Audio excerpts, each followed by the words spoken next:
माँ भाभी भी किसी की बेटी है। अब कौशल्या जी का एक एक बाल पक चुका था और उम्र भी ढलने लगी थी, और ढलती भी क्यों न, उन्हें अब तीनों बेटियों के साथ साथ अपने बेटे की भी शादी कर ली थी। बात उस दिन की है जब उनकी बहू मायके से आई थी और साथ में एक प्लाजो कुर्ती का सेट लाई, जो उनकी दुबली पतली बहू के ढीला था।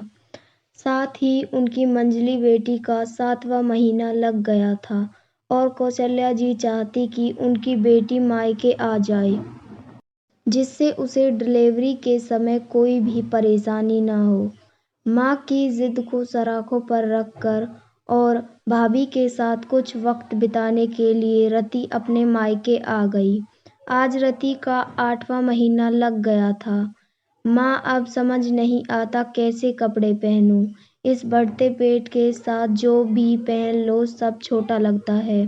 कौशल्या जी बोली, बहू वो तो तुम मायके से जो प्लाजो कुर्ती लाई थी उसमें सिलाई लगा ली क्या? बहू ने धीमे स्वर से कहा। जी नहीं माँ जी। तो क्यों ना तुम वो सेठ रति को दे दो, उस पर खूब जचेगा।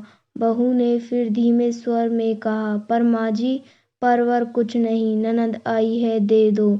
ऐसे वक्त पर क्या हिचकिचाना, और वैसे भी ऐसे कपड़े तो बेटियों पर ही अच्छे लगते हैं, बहुओं पर नहीं। कौशल्या जी की यह शब्द उनकी बहू को ऐसे चुभे कि उसका सीना छल्ली छल्ली हो गया और उसने अपने सभी सूट व ड्रेसेस अपनी ननंद रति को दे दिए। समय बीतता गया और वो दिन आया जिस दिन रति को प्रवास पीड़ा शुरू हो गई और उसने एक सुंदर बच्ची को जन्म दिया। इसी के साथ रति के ससुराल जाने का दिन आ गया और रति खुशी खुशी अपने ससुराल चली गई। और अब रति की बेटी अब 1 महीने की हो गई थी और उसकी ननंद भी वहाँ आई थी।